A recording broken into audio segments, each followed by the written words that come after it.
Are you tired of watching the same film over and over again every time you go to see the latest Marvel flick? Do you want a bit of substance, a bit of soul when you go to see your wacky film? Well, luckily I have a film for you. My name is Connor, and today we'll be taking a step back in time.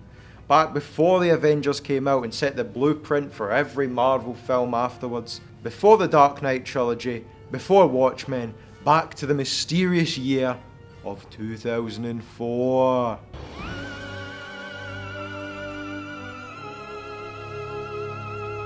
2004 was an alright year for films, saved mainly by the cult classics such as Napoleon Dynamite, Mean Girls, and who could forget Shark Tale, but were also at the genesis of modern superhero films. At the time there were two main players.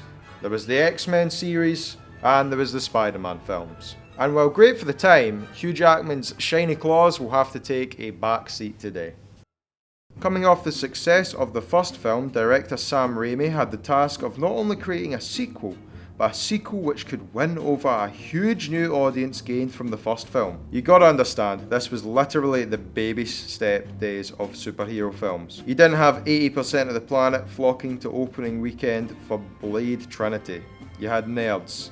Nerds watched these films. But Spider-Man changed that. Sam Raimi and Alvin Sargent changed that. Now you had everybody begging for a sequel, looking for another relatable, action-packed and cheesy as hell story about Peter Parker. I could make an entire other video on the production alone for this film, but this is a review, so let's just cut straight to the bone. If you want a perfect superhero film, you are not going to get better than this. Spider-Man 2 was released in the US on June 30th, 2004, to a record-breaking $40 million opening day. The film takes place 2 years after the first film and follows the struggling Peter Parker, played by Tobey Maguire, as he tries to balance both his normal everyday life and his duties as a superhero. His double life as Spider-Man has created an uneasy tension between himself and his best friend Harry Osborn, played by James Franco. This was before all of his mishaps, but we're not going to dwell on it here.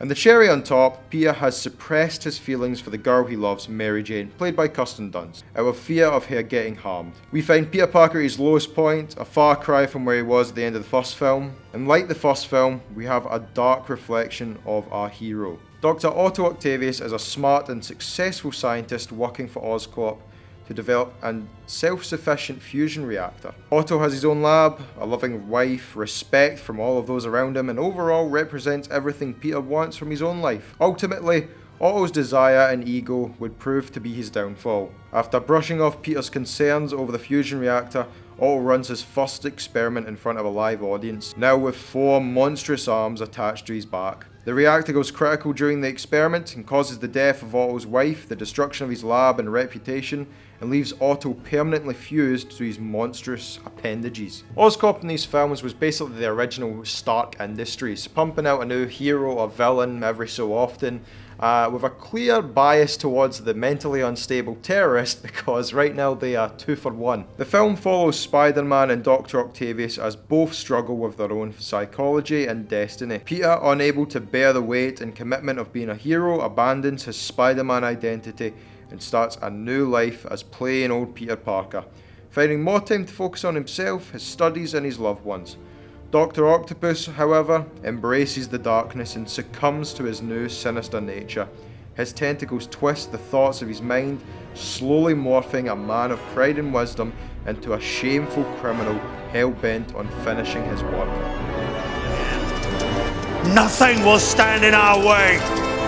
Nothing! The story culminates with Peter realizing and accepting his responsibility to be Spider-Man. Peter then uses the lessons he's learned over the film from his aunt and uncle to help Otto overcome the control the tentacles have on his mind, convincing him to remember the man he used to be and to give up on his dream for the greater good. By the end of the film, Peter and Spider-Man are now one and the same.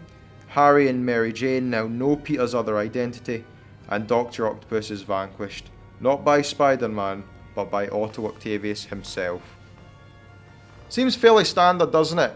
And if you're listening to me talking about this, you're probably asking yourself, well, what's so special about this film? Just sounds like every other film.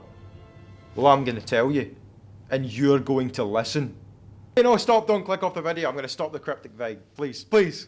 As I said before, this was 2004, so you didn't really ever dig into the heart and soul of the characters. It was more sort of cool badass guy with hard demeanor beats up a bad guy using his powers.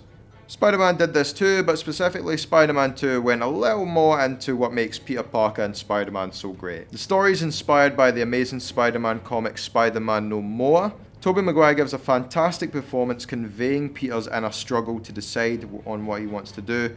Unlike the third film, we don't see Peter letting his emotions out at all. Everything is actually quite locked away, buried under the surface. Something a lot of people can relate to. Being confused or overwhelmed with the prospect of your future and having to make these sort of difficult decisions is something that, as I said, a lot of people can relate to, and I think that Sam Raimi and Tobey Maguire really did a good job capturing that. I want to quickly touch on a few key factors that make the film so great after so many years. The pacing of the film is incredibly engaging and allows the viewer to enter the world of Spider-Man at their own pace, with the first 20 minutes of the film being a great mix of Spidey action and character reintroduction. Afterwards, the film flows through both high action and low character scenes, always progressing the story and developing our characters. The cinematography, led by Bill Hope, holds up very well after all these years. You'll never find a dodgy shot or a piece of CGI that will really take you out with the experience. It's that polished. Speaking of which, many of you may know that Doc's arms are real mechanical puppets. This film blends its CGI with practical effects seamlessly and leads to a film which easily matches the same level of quality you'd get from a big budget Marvel film today. Now we have the score, and it's the Elfman himself. Danny Elfman brings his all to this film and brings some of the most memorable pieces of cinema soundtrack in recent memory. The soundtrack was an instant classic, and if you've watched the film before, I guarantee you if I played some of the songs from it, you would be able to actually remember the scenes or the characters that was played in. Even if you haven't seen the film, I guarantee you that you have heard the Spider-Man theme before, specifically this Spider-Man theme. And even just listening to it, you will know it is Spider-Man.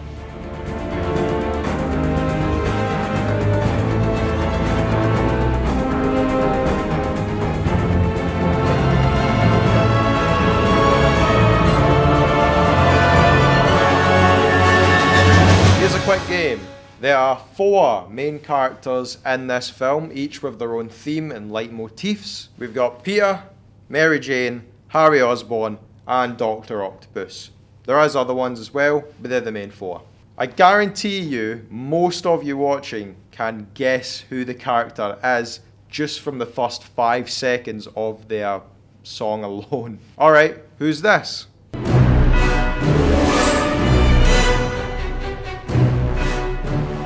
Yeah, that's Dr. Octopus. It's loud, mechanical, and very aggressive. What about this one?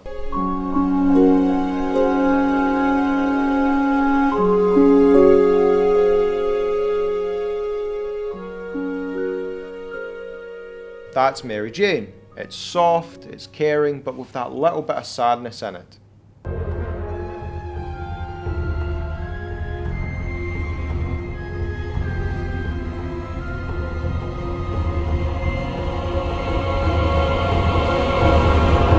That was Harry's theme. Kinda embodies feelings of revenge with just those little undertones of anger in it.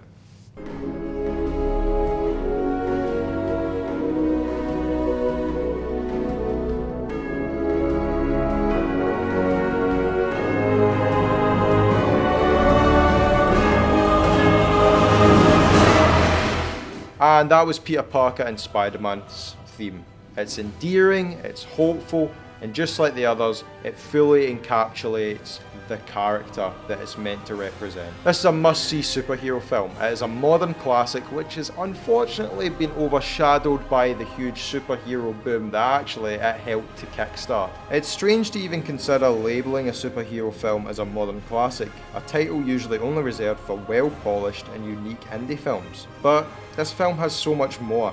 It's got fantastic visuals, it has characters who struggle with love, commitment, resentment, guilt, ambition, and themselves, all alongside a brilliant score and stunning visual effects. It all blends perfectly. I cannot recommend this film enough. In fact, I would say that this is a near perfect superhero film, and in general, an outstanding movie. I give Spider-Man 2 a 5 out of 5. It slaps, man. Please go see it. You can buy like the 3-movie box set for like £3 at HMV these days. And it's only 2 hours. You've got 2 hours. You spend 2 hours a day just sitting on your phone. Go see it. And stop hating on the third film, alright? Sandman carries that to at least a 3 out of 5.